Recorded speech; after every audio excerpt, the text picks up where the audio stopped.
Welcome to the first episode of Rumble Basics, where I go over the different belts and aspects of Rumble VR.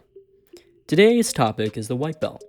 Let's get started. Now that you've gotten situated, let's go over to the gym is the area in which you first spawn. There are a multitude of things that can be done here. Let's focus on what you need to learn first. Upon spawning in, you should notice that there is a path to your left. It takes you straight to the pose guides. This is where you can come to learn and practice any and all moves that are performable. You'll learn about these moves later on. If you head down the stairs to your left here, you'll meet Howard. In order to play Rumble online, you must beat Howard at least once before moving on. He comes with an off and on switch and 3 different difficulties. He's great for testing out moves, combos, and your reflexes. Once again, take the stairs to your left and then hit a right. This is the park board and gondola. Using the park board, you can either start or join a park with different criterias. The park is an arena that allows you to practice moves in a public area. This allows you to make a lot of friends that can help you get better. To the left of the gondola is the phone booth. Here, you can add people you recently met or found through their friend code and see your friends list as well as notifications. If you take a few steps back, you can find the region map. This is where you can come to check different player counts and ping in each region to find out which region is best for you. There is an auto select button. I suggest that you use that.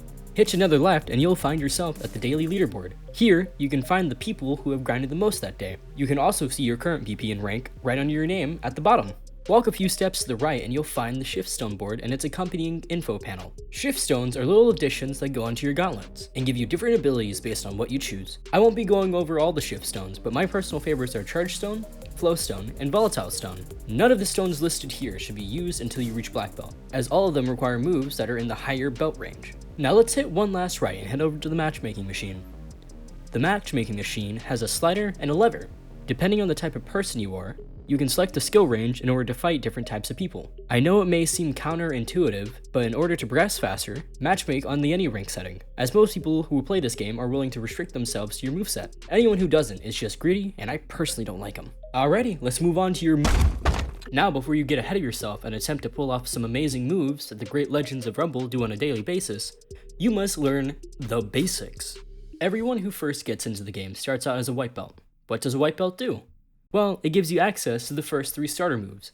First up, the disc. The disc is a medium-range projectile-based attack that can be used to deal quick chip damage to your opponent. In order to summon a disc, first start in the base position with your hands by your sides and your palms facing towards the sky. All structure moves start with this base pose. Then, extend an arm forward while simultaneously bringing the opposite hand up with your palm facing towards your chest and your fingers towards your forearm. The next structure we're going over is the pillar. The pillar is your first defense, and more than likely, your best offense at this stage. You can use it to easily avoid disc spam and defend against oncoming pillars. In order to summon a pillar, rotate one hand 90 degrees where your palm is facing inwards, and then take your other arm and raise it to about head height, with the palm once again facing inwards. Be sure to do both motions in sync. After this, you have the final starter move, the straight. The straight is what is known as a modifier. It can be used to send structures flying in a straight line in order to hit your opponent from a farther distance. In order to perform a straight, bring one hand to your shoulder with the palm facing inwards, and punch your hand outwards with the palm facing towards the ground. Now, onto some... I lied! There's one more move that I must teach you. Running is by far the most important skill that you can have in your moveset, as it allows you to dodge attacks, confuse your enemy, and get in close in order to deal lots of damage. There is a small startup time to running where you begin to build up speed, so keep that in mind. In order to start running, do the end pose of the pillar. So, you would do left pillar, right pillar, left pillar, right pillar. Another great way to think about it is to lock your arms at a 90-degree angle and rotate between having one arm by your side and one in the air.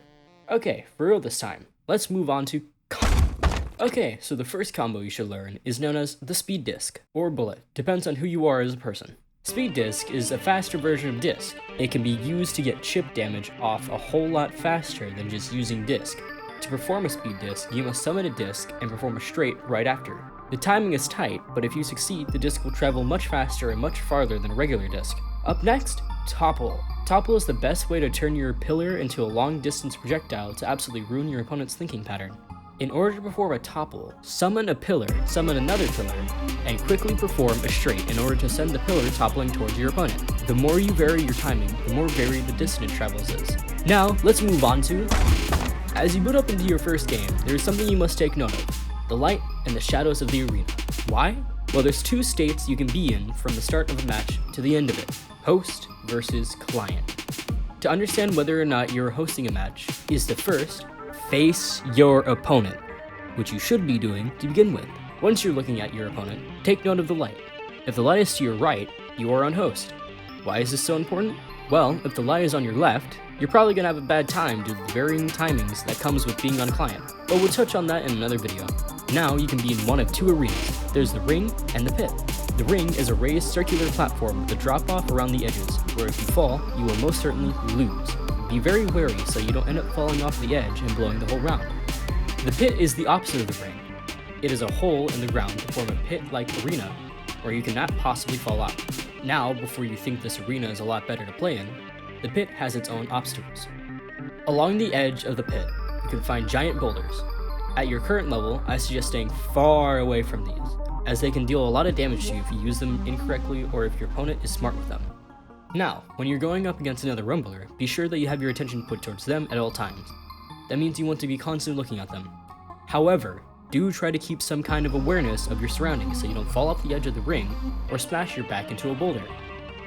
Pose accuracy is better than pose speed. The more accurate you become with your poses, the more likely you are to win against someone who's just flailing their arms around. Before you focus on speed, focus on making your poses super accurate. And with that, this is the end of the first Rumble Basics video. I hope you enjoyed it and learned some new stuff. See you guys next time, either in a stream on Twitch or during the next video I post. Next time on Rumble Basics, I'll be covering the yellow belt and all the moves and combos that come with that. Can't wait to start working on that. Ta-ta now! Now that we've gotten situated, in order to perform a straight, no, what? Upon spawning, this allows you to make a lot of friends that can help you get better. Man, I wish I had friends.